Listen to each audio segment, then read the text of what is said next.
So this next section is called Fair Data Principles. So we will start off with the pre-survey for this, which Dr. Forbes has just dropped the into the chat. So if you can take 5 minutes to go through that pre-survey that's listed in the chat, and then we will get started. And if you're having any issues with the pre-survey for Fair Data Principles, please let me know.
All right, so I'll give you just one more minute to finish up that pre-survey if you have not yet had an opportunity to do that.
Okay, so let's carry on with our discussion of fair data principles.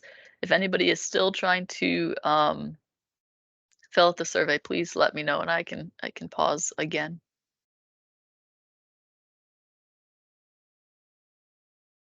No? Okay. So when we're talking about fair data principles, I gave you a brief overview in the previous slide or the previous section, but we'll talk a little bit more in depth about this now. So the overall objectives for this lecture are that you will be able to define the fair data principles and that you'll be able to describe the importance of incorporating fair data principles into your research. So just for a background, in research and development, over $2.1 trillion is spent globally every year. And this research often produces data sets that are useful for sorry for further research. Historically, though, this data that's been produced with usually publicly funded research dollars often was kept on personal computers or university-owned computers, or you know, or in drawers, and nobody would pay attention or nobody would have access to it. So the idea was that we were spending all of this money to generate research data, but only one person or one research group was able to benefit from it because that publicly funded data was kept by that individual or by that university and not shared broadly. Whereas now we have kind of developed the idea that if the publicly funded dollars are paying for it, then it should be a public good that anybody can use, right? And that's kind of part of what gave rise to this concept of fair data principles. So um, that's kind of been a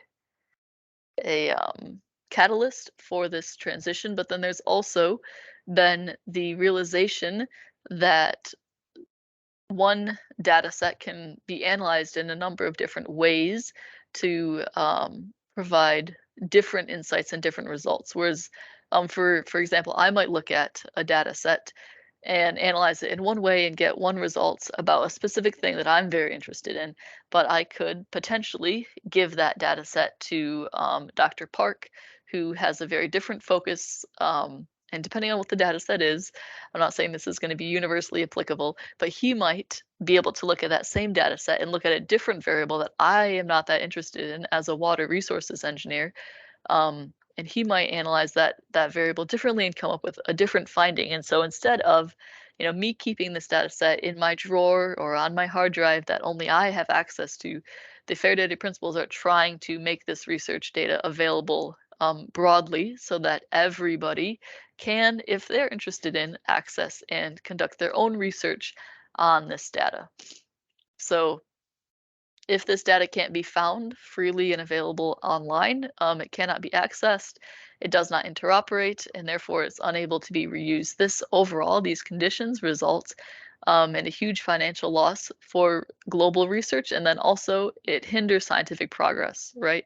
And that's one of the things. As technology is increasing rapidly, the research needs to keep up with it so that we can stay on the forefront. And so, even though we now understand how important fair data is, only 28% of researchers are even aware of the fair data principles and try to incorporate them into their research. So, with this bootcamp, you are going to be increasing that 28% of researchers overall over the years. Hopefully we bump this up to a higher number and we get more people on board with this concept. So I know I mentioned it in an earlier lecture, but what is FAIR? FAIR stands for findable, accessible, interoperable, and reusable. So the idea behind this is that we rely on computers to do a lot, to help us do a lot of our research. And that if we are able to use these fair data principles, they can enable computers to find, access, interoperate, and reuse data with minimal or with either no or minimal human intervention.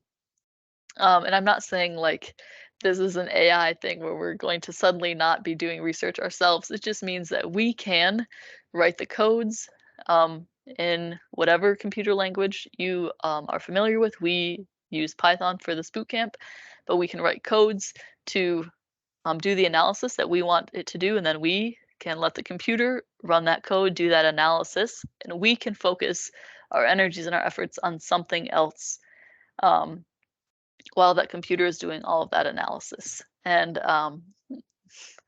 this quote here is comes from Spider-Man, if anyone is familiar with that, similar to Spider-Man. But it says, "With big data comes big responsibility." So, as a researcher, you might feel disconnected sometimes if you are sitting in your office, in your lab, and there's no one really around, but you are dealing with data, and that data can enrich our understanding of the world, and therefore you have a responsibility to conduct your research in a fair way. So, why are fair principles required? As our world has becoming increasingly digitized, we um, are increasingly dealing with new challenges in this digital world. One of these challenges is data and all of the data that we have generated. It is an asset. Research data is an asset, and digital research data can be stored, reused, and repurposed. Like I said, if we have two different eyes looking at a single data set, you might see something different, right?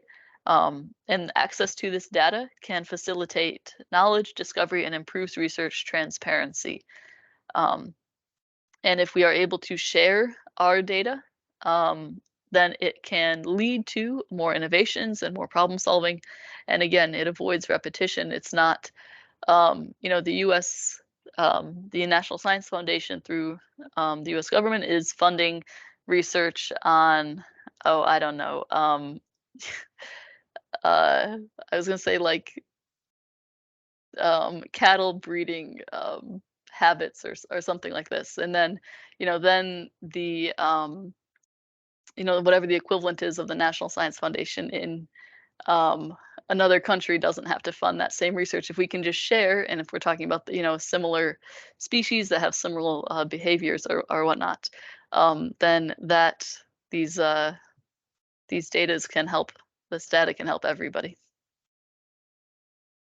Okay, so we'll go through some definitions that are relevant to fair data principles. First and foremost is what is a repository? With talking about data management, data storage, we are often talking about a repository. So a repository is a free online collection of documents, often scholarly, that are citable. And these they're published in a way that allows them to be accessed by everybody and allows them to be found by everybody, basically. And so there are a lot of different repositories available online. So some are maintained by a single university, such as a lot of universities have repositories that focus on using data or managing data for their own students and their own faculty. But then there are a very large number of more general repositories that people use all over the world. So, for example, you've probably heard of GitHub or Zenodo. So, Zenodo is a very common one worldwide. This is just a picture of what the front page for a published research data shows. So, this shows here a recent upload. It tells you the date, what version it is, that it's open access and whatnot. So, it has all of um, this information available to you. And then you can download this data for your own use if you were interested in it. So next we have some more definitions. So with fair data, we talk a lot about machine readable data. So this is data that's in a format that can be easily processed by a computer without human intervention. So in a lot of cases, scans of texts are not machine readable, but you can read, a human can always read them, right? So what we're looking to do is put all of our data in a form that the computer can read the data, right? And one of the simplest forms of that is a text file, right? So if we can convert, for example, a photograph into a text file, then the computer can read it. But what we want to do with all of our data is make it in a way that the computer can read it. So there are two different groups of machine readable data. One is human readable data that is marked up. so that it can also be read by machines, such as HTML, which is the code that is used for basically building all of the websites on the internet. Um, and then we also have data file formats that are intended principally for processing by machines. For example, CSVs, comma separated file or comma separated values file format. And there are a number of different data formats that are intended principally for processing by machines. Next, we have persistent identifiers. This is a really important concept uh, in published research, published data. If you are conducting research or have conducted research, you've probably heard about these in some sense. So a persistent identifier is a long-lasting reference to a document, file, web page, or digital object. It's something that is persistent, is expected to essentially never change, over a lifetime at least. Um, and then similarly, we have permalinks. Permalinks are URLs that are intended to remain the same, limiting the amount of URL changes that can render objects unfindable. So these links are short and easy for people to type, and they need to be actively maintained in order to continually be persistent. So the one that I think is probably most common for people to be familiar with is called a DOI, or a digital object identifier. And a DOI is a persistent, unique digital identifier associated with an object which contains metadata that makes the object easier to find. So DOIs are essentially also a type of a permanent link to a data set or a published paper or anything that's published on the internet. So it's really convenient if you have the DOI for any type of published work. You can usually just pop that DOI right into, for example, Google, and it'll find whatever you're looking for almost instantly. So even if a journal changes publishers or anything, the DOI is always going to remain the same, and you'll always be able to find that data that DOI easily. So here we have an example of a DOI. So this link down at the bottom, https DOI.org. So the DOI that they're actually talking about is this. Oh, you can't see this. It's everything after the slash. So after doi.org slash, this 10.6069, that's the start of the DOI. So the DOI is this entire last bit after the doi.org slash. And that's the bit that you can, the piece that you can pop into any search engine and find what you are looking for. Okay, next slide on persistent identifiers. There is another type of persistent identifier called a research organization registry. So this is a unique identifier for every research organization in the world. So I have a link here to the University of Texas at Arlington's ROR ID. And so this ROR ID is another persistent identifier for every research entity, and it tells you, if you click on it, information about that research organization.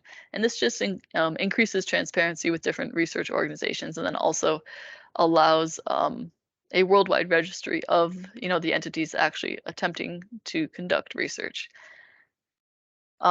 This is also one you may be familiar with. It's called an ORC ID, or an Open Researcher and Contributor ID. So the ORC ID is essentially a persistent identifier for a human researcher, right? So I have an ORC ID. Janaid has an ORC ID. Dr. Forbes has an ORC ID, I would assume. And this is sort of like your research resume online, that you have your ORC ID. Everything that you publish is connected to your ORC ID, so that anybody can find your entire body of work at any given time. And it's increasingly being linked to all of your publications that you would submit are asking for you to have an ORC ID. Any questions before I carry on these different sort of basic definitions that we've gone through so far?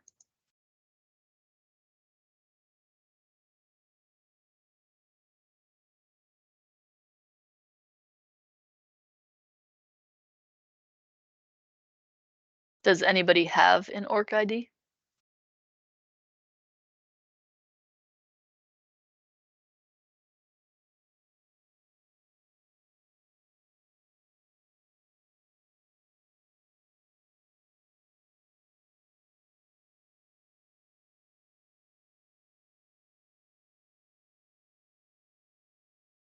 So I some need to people, ask one thing.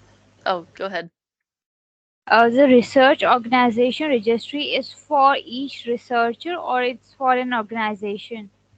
It's for an organization. Yes, so the university that you are at likely has an ROR ID. The orc ID is for an individual.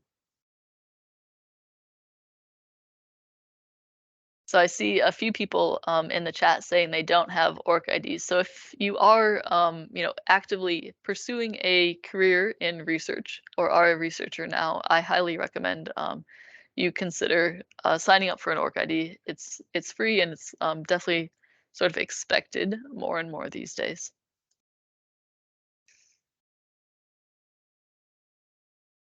All right.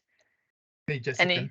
Oh yeah. What's Yeah, up, yeah. Joseph? I think I can recall something like that. Like in Texas A&M, we have some kind of user ID for students that PhD students that do research that you can Mm-hmm. access all the library and information um online. Mm-hmm. Yes, I think we have something like that. Okay.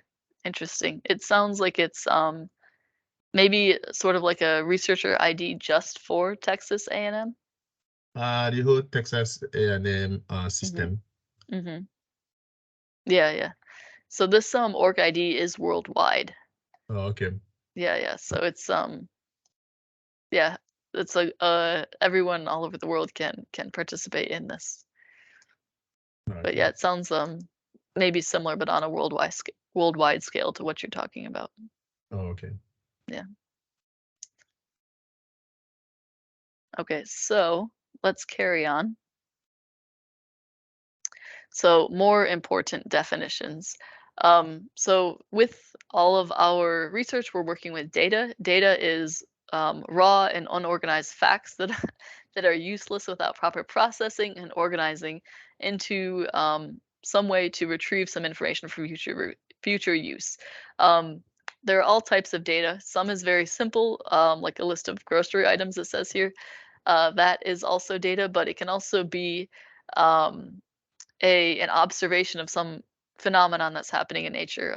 Even a list of stream flows, that's data, right? And then also we have metadata listed here. Metadata is I always talk about it as data about data.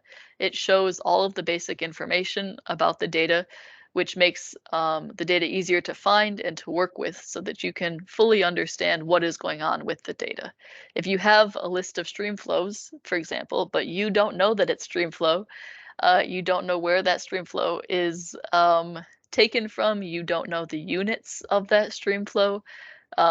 It's kind of useless, right? It's just a list of numbers, right? So you need that metadata, all of that data about that streamflow data in order to actually work with it. And that's kind of what the idea behind metadata is. And there are ways to create the metadata manually, but there are also more ways, increasingly ways to automate it to make it easier for people because it is a task. So this is a slide kind of just showing you about the flow of data from when you first get it to when you publish your article. So first you're going to be generating your data and preparing your data files, and then you might deposit it into a data repository, and that data will be checked and curated by that repository, and they'll publish it for you. It'll give you that DOI that anybody can find your data set through that DOI. And then it's sort of parallel to the article flow, writing an article where you're going to take your data that you worked with to write an experimental article. You'll submit that manuscript to the publisher.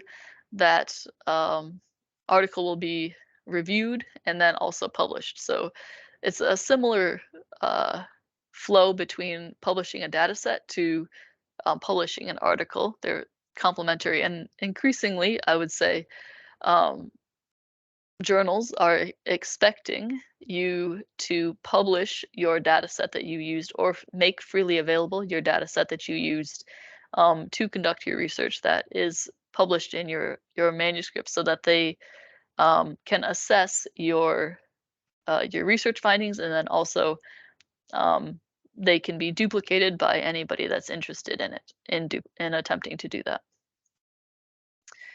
So, are there any questions about what we've talked about so far? Because the next section is to go into the details of the FAIR principles.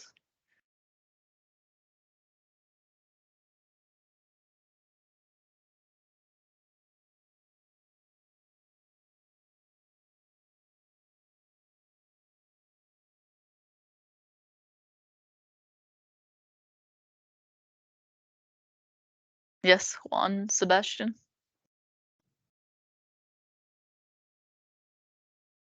Oh,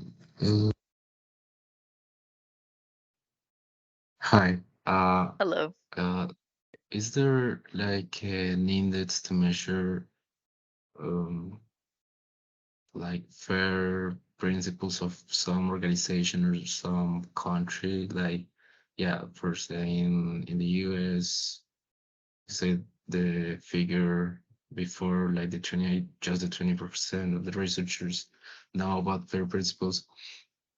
But yeah, it's like an index to measure that. Mhm. I am not aware of any index that would allow you to assess the fairness of a data set. At this point, it's, I think, kind of assessed on an individual basis, but that would be, I think, an interesting thing to be developed.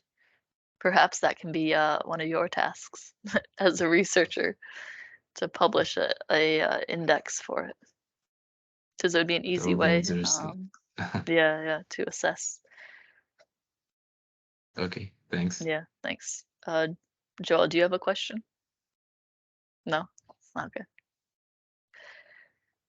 All right, so any other questions? Should we carry on? Yeah. All right. So next we will go into the details of FAIR principles. And I know this is going to be a lot, but don't worry, you'll see it's a lot of words, it's a lot of concepts that are probably fairly new to you, but that's the point of this boot camp, is to introduce you to them and then give you an opportunity to learn them more in a hands-on way and work with them throughout the week. So this is the introduction, but you'll learn how to make data more findable through the data access.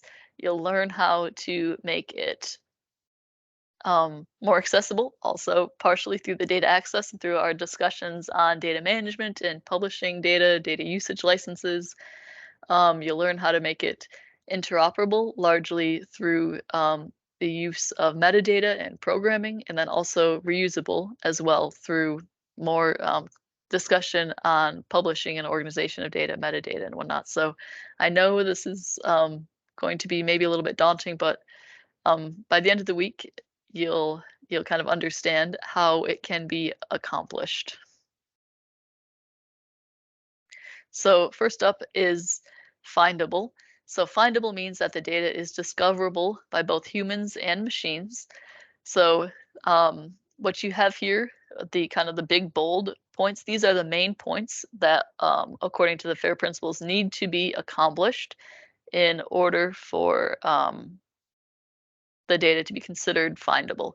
So first, the data would need to be assigned a persistent identifier. So this is any number of the persistent identifiers that we talked about previously, but commonly a DOI and or a permalink, which a DOI is a type of permalink. So this just helps to make sure that your data set's not lost, essentially. That can always be found. And an ORCID is an example of a persistent identifier used in research for people, for the researchers themselves. So the data is searchable. So the metadata and the data are searchable online, which means that they are registered in a searchable resource. So if I want to find your data set and I go to a search engine where I would expect to have a link to that data set, I can find it, right? The data are described with rich metadata. So this is providing enough information about the metadata that both humans and computers can easily find and consume the data, that I don't have to worry about what this data actually means, where it came from, how I can use it. All that metadata is there and available for me. And that the metadata is machine readable so that it can be easily discovered and sort of ingested in the research process.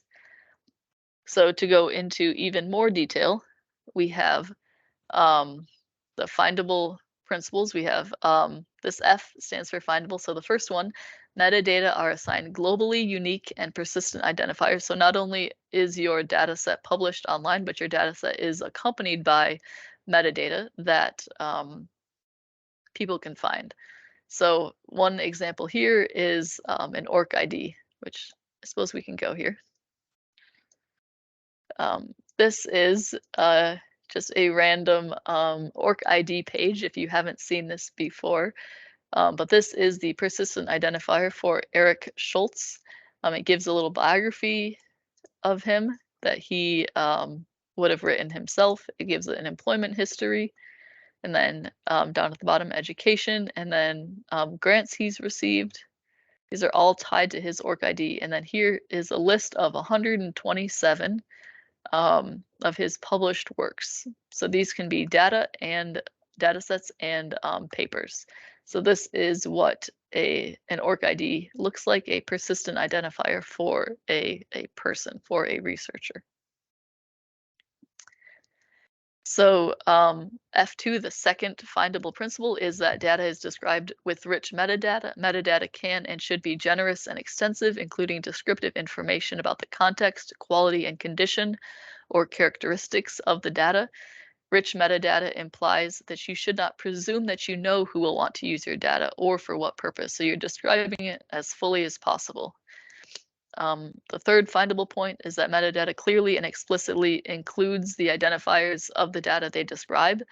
So the metadata and the data set should be separate files in that the association between a metadata file and the data set is obvious thanks to the mention of the data set's permanent identifier in the metadata. So that makes, if you have the permanent identifier listed in the metadata, that means there's always a link between the two and you can find them. The fourth principle under findable is that metadata are registered or indexed in a searchable resource.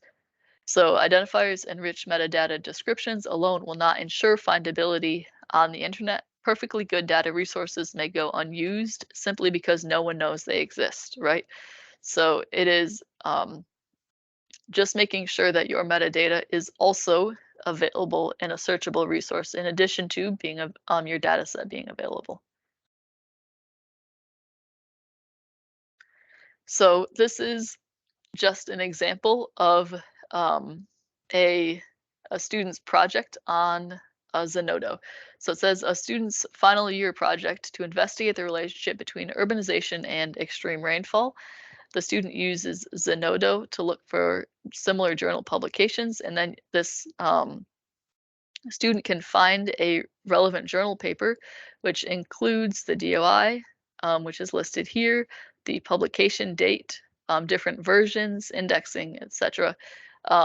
You can also see all of this information. And this data set here is indexed specifically in open air. which provides integrated scientific information. So this is another publication, a way of indexing publications.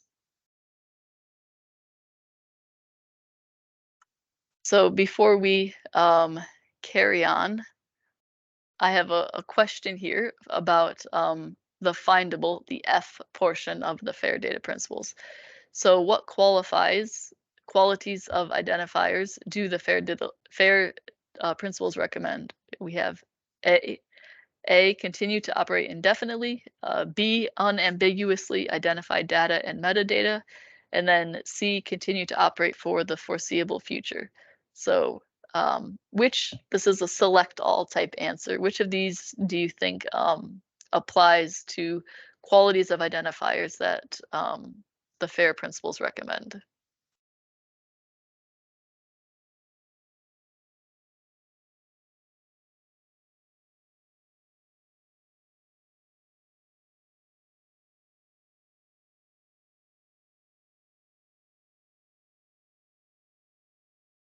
Any thoughts?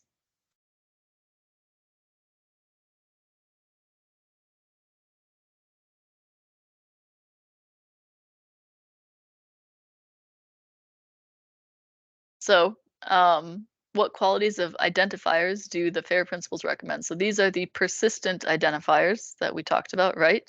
So continue to operate indefinitely. That would be nice, but indefinitely is a long time, right? So we don't have that sort of ability to say that yes, this persistent identifier, although we call it that, will persist indefinitely because we can't necessarily know what's going to happen, right? But then we have B, unambiguously identified data and metadata. That's absolutely true, right? We want to be very clear that this is our data and it is connected to this metadata and they are fully described so that everybody can use them. And C, we have continue to operate for the foreseeable future. So yes, that is also true here. We want, when we're talking about persistence, it's for as long as we can, possibly tell, possibly see. So that's kind of why I said maybe like a lifetime of availability, right? So that that's the type of persistence that we're talking about, as opposed to indefinitely into the future, forever and ever, because obviously things do change whether we want them to or not in some cases, especially when we're talking about accessibility online. Okay, so next let's talk about accessible. So the accessible portion of the FAIR data principles is that all data should be made available to others. Humans and machines alike should be able to gain access to your data. And one of the big points here is that not all data has to be made open, right? So FAIR data doesn't always have to be freely available, open to everybody all the time, because there are reasons why we might not want data to be freely open. And that might be due to funding concerns, it might be due to security concerns, and whatnot. There's a number of reasons why we don't necessarily want everybody all over the world to access all the research data, period. But you can have your data still be fair, even if it is restricted for access due to certain concerns. So in order for data to be accessible, the metadata has to be retrievable by machines and humans through a well-defined standardized protocol, and the protocol is open, free, and universally implementable. The metadata is also accessible. So accessible means that the data are persisted in an appropriate storage place, usually online. And this does not mean that the data has to be available to everyone, but there should be information about how to access the data if you are one of the individuals who should have access to the data. So for example, sensitive data should be properly marked with the pertinent sensitivity. For example, public, confidential, highly confidential, etc. And a security level, so that if you are interested in that data, you might have the means to gain access to it if you believe you should.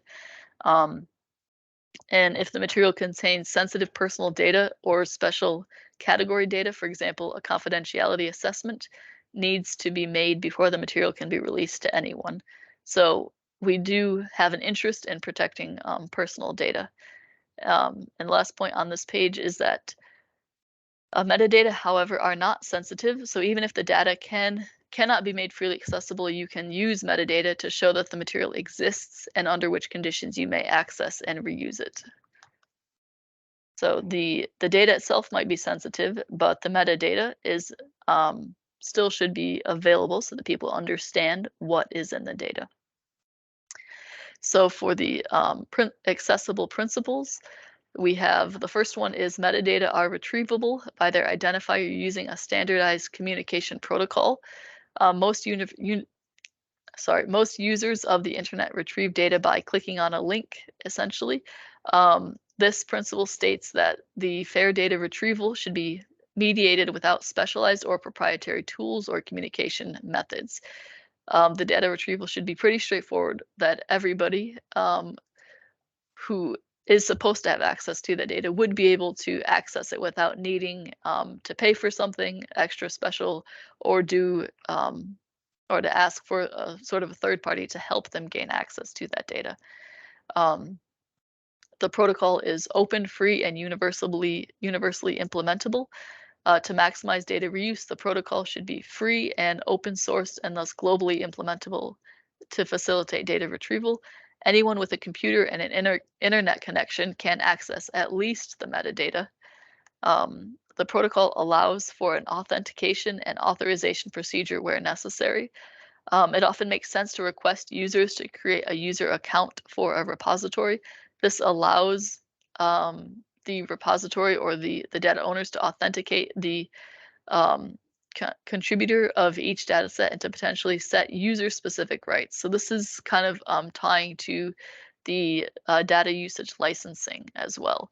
So this criteria will also affect your choice of the repository where you will share your data. So some repositories are don't require you to create an account to access the data, and if that's something that works for you and you want to have your data freely available for anybody to access, that might be an option. Or maybe you want to have a little bit more security in front of your data set where you ask or you choose to deposit it into a repository that does require the creation of accounts. And then the last step here, or the last principle listed here, is that metadata should be accessible even when the data is no longer available.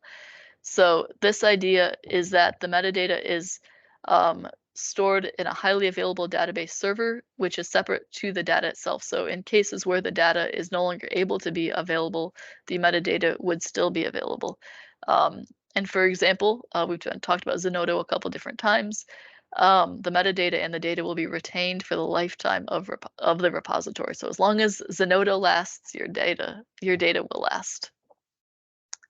Okay, so as an example, to find a relevant article on Zenodo, we will simply be using an internet connection and type the name.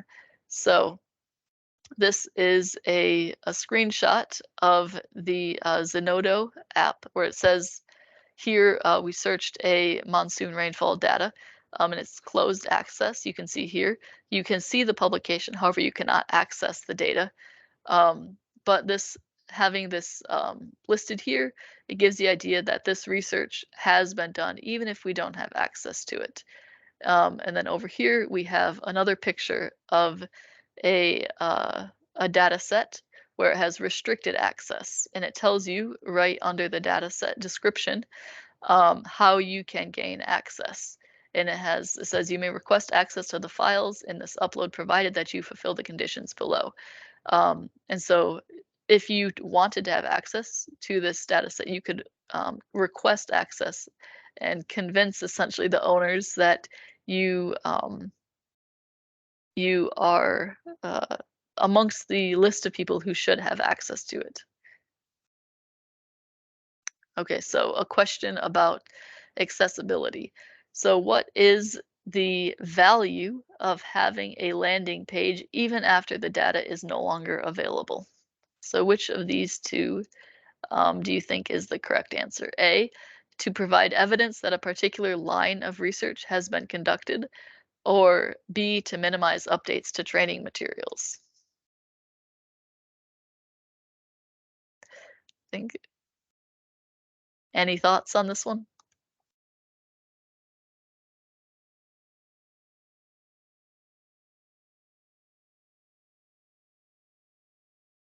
A, yes.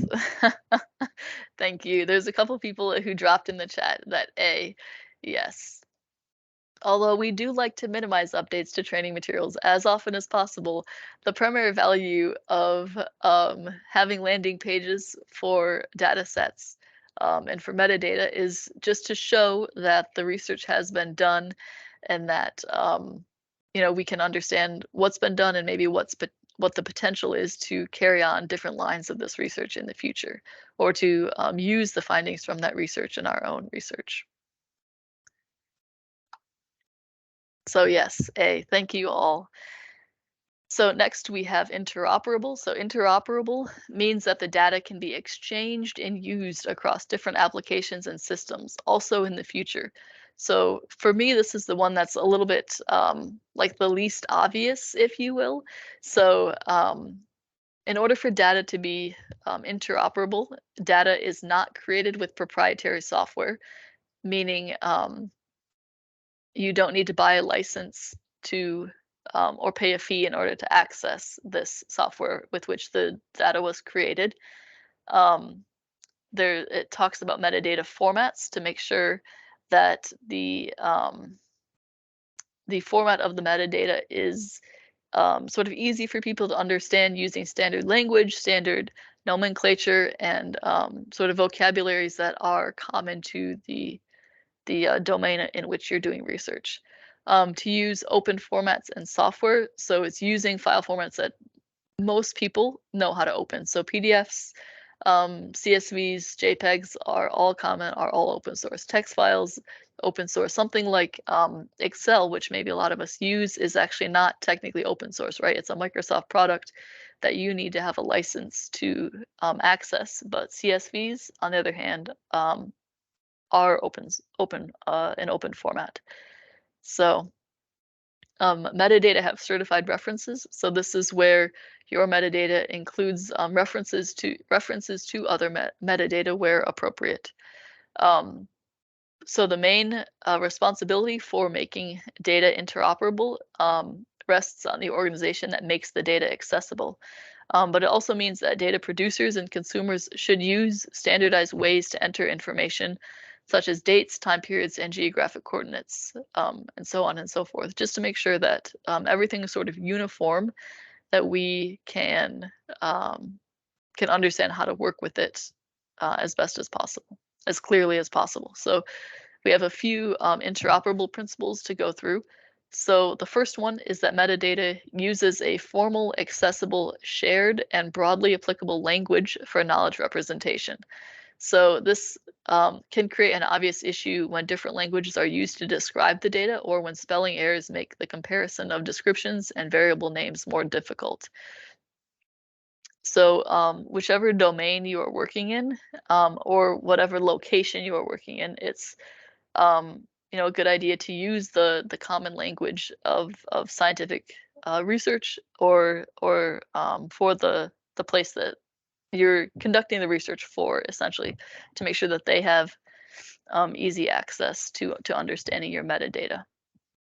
And then also, in addition to not only talking about the language of speaking and writing, but also to use the vocabularies that are used within your domain. So just to talk about the streamflow example, like if I'm going to talk about streamflow, I should probably use the word streamflow and not make up my own new terminology to describe streamflow in my metadata, right? I want to use the words that most people will be able to understand what I'm talking about as much as possible.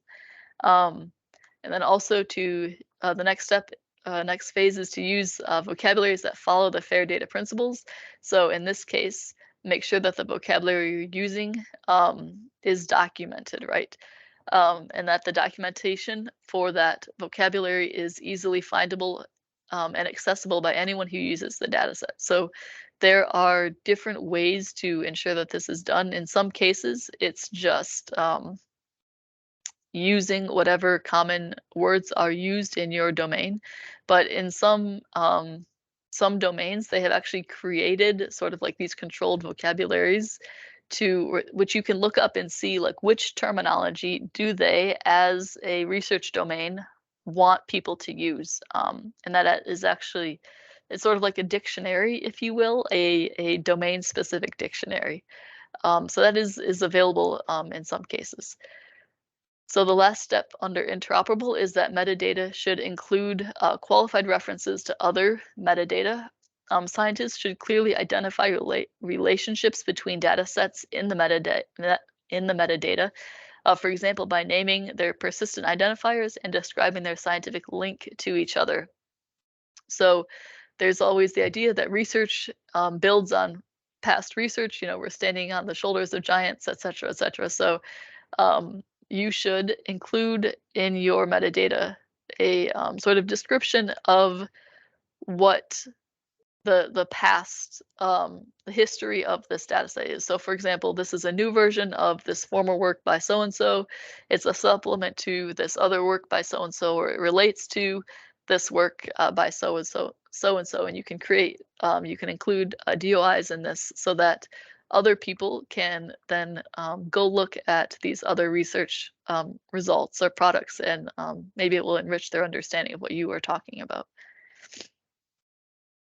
So one of the ways that we can do this is through, this is another Zenodo example. You can, when you publish in data repositories, they keep usually a record of different versions. So in this example, this data set has 150 versions already. And each version is accessible, and you can see which all of these versions have been created and what they look like, how they've changed, and whatnot.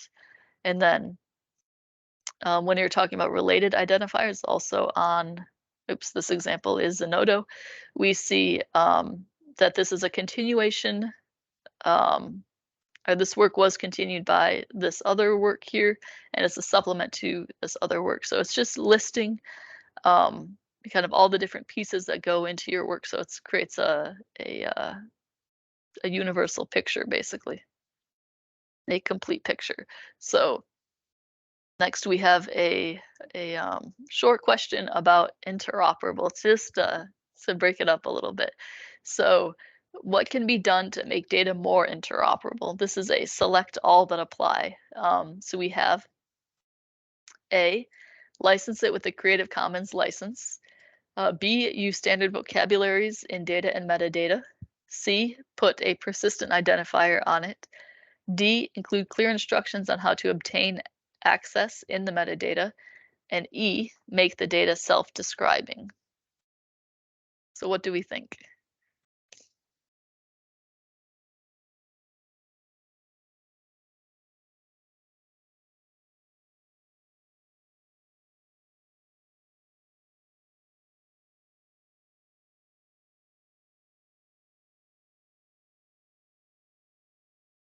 B, D, and E. That's pretty close. So, so B is definitely correct. E is definitely correct. But I think you're remembering, yeah, so we have a little bit of overlap. Juan Sebastian's bringing in C into the discussion. So we have an A. So we haven't talked yet about licensing at all. We will talk about that next. So D, it says include clear instructions on how to obtain access in the metadata. So D is not an interoperable point. D comes from our our accessible points.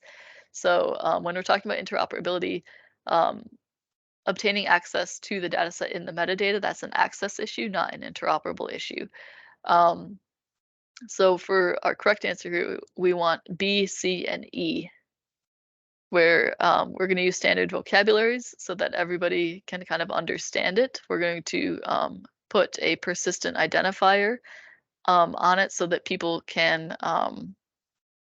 the machines can find it essentially. And then also we're going to make the data self-describing so that, you know, again, it kind of gets back to this, a machine being able to understand what's going on here.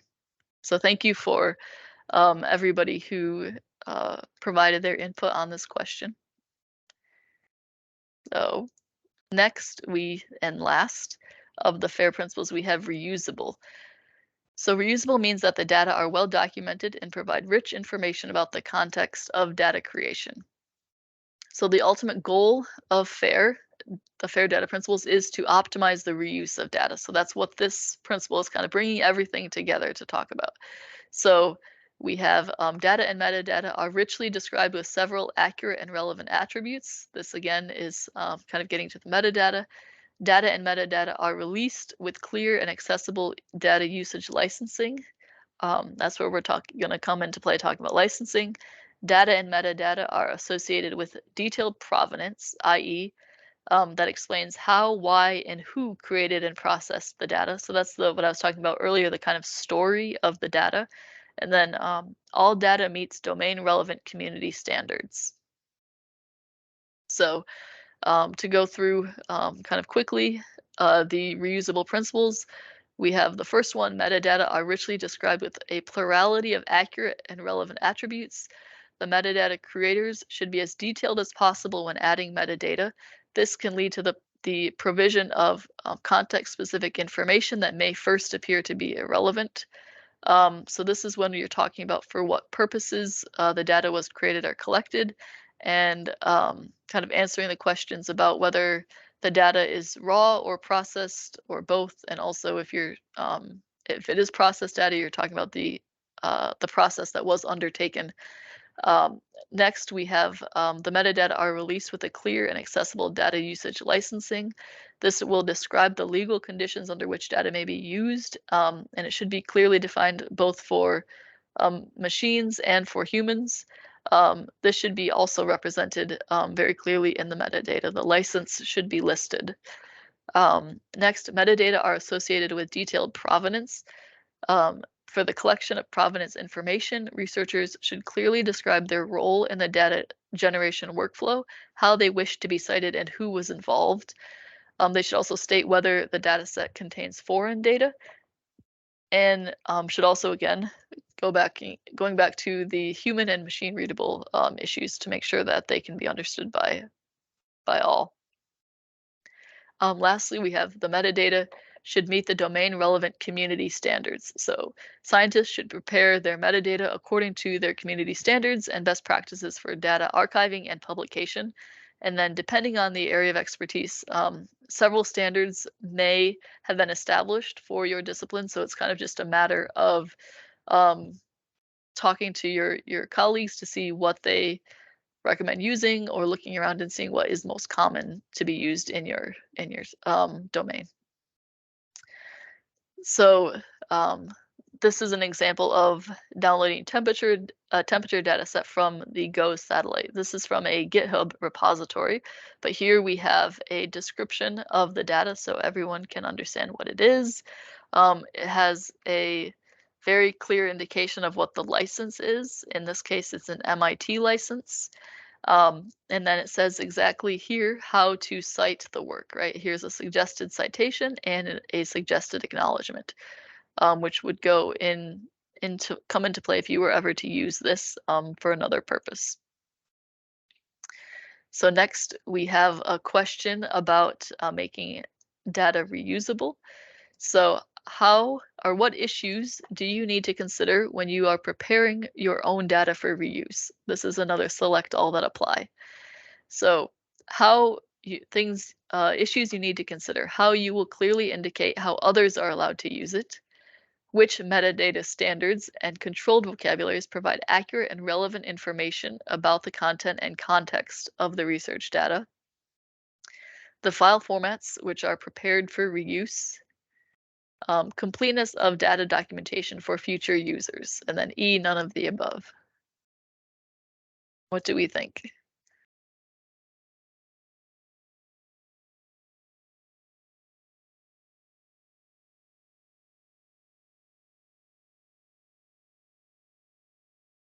A, C, and D. Okay, so this is the only one you did not select is B, C, D, A, C, D. Okay, so it looks like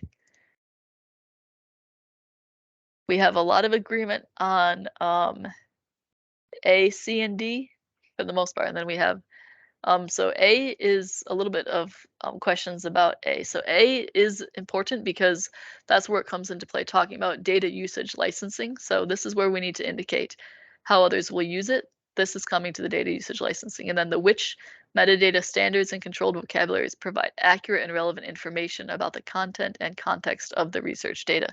This also comes into play as well with reusability and just making sure that you are describing your data in a way that other people in your domain who are likely to reuse your data can also understand it.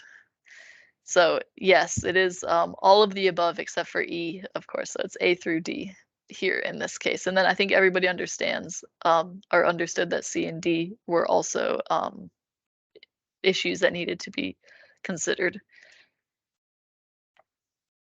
Okay, so this is just a summary of how you can ensure that your data supports fair data principles. So when you're talking about data sets and files, your data should be open, should have a DOI, it should be in open formats, again, something like a CSV, a text file, a JPEG, and it should be discoverable through an open search protocol, for example, Google. Or any other search engine. Your metadata should include useful words from your research domain. It should include machine readable standards where available. For example, ORC-IDs or other types of persistent identifiers. It should provide a citation for the data so that others understand how they can give credit. And it should include or indicate any terms of use clearly, i.e. the data usage license. So this is just a list of tips for preparing your data to make sure that it meets the fair data principles. So when you're preparing your data files, you should include raw or processed data or both, depending on what's common for your discipline. But if you are including that processed data, you need to explain how it was processed. Your file format should be common and open. You should organize all files logically according to your project to make them as clear as possible for people to understand. You should describe the methods for documenting your data and files, describe the methods of data collection and file structures. That's part of provenance. Reference articles and include ORC-IDs of all data contributors. Depositing your data in a repository, zip all your files into one package or data set so they're easy to download. Select a well-known data repository and upload your data, which the repository you select might be dependent upon your domain. There are some that are more commonly used for different types of research areas, for different research areas. Make sure the repository provides a DOI to access and reuse the data. That's a persistent identifier issue. Provide a license attribution for your data so users can easily copy and attribute your research data that you generated. So how complying with FAIR helps. It's increasingly important to make data as fair as possible because we are definitely increasingly living in a digital world these days. And if we employ the FAIR data principles, you make the data more valuable by improving its findability through unique identifiers and allowing for easier combination and integration. This allows us to develop a lot more enriched research. And by making your data fair and accessible to other researchers, you are improving transparency of your research and increasing the knowledge synthesis effort. Again, integration of data concepts is really important for these kind of huge discoveries that we have yet to make. So for the researchers, because obviously making fair data, your data fair is a lot of work, which is why some people have shied away from it.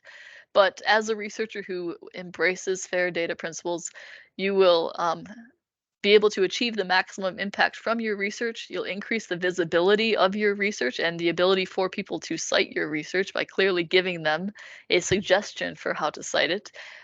You'll improve the reproducibility and the reliability of your research.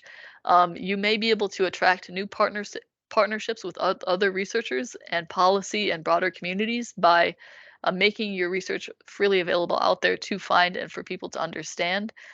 And you may also be enabling new research questions to be answered through your work. So I know we went a little bit over time, but I will stick around for a few minutes if anybody has any questions. But I know that was a lot, and it'll be a lot to digest in such a short period of time. But as I said, this was supposed to be an introduction, and hopefully over this week you'll kind of understand more and more how we can integrate these concepts into our research practices, and make it not so scary, perhaps, if you will, because I know it's a lot right at the first.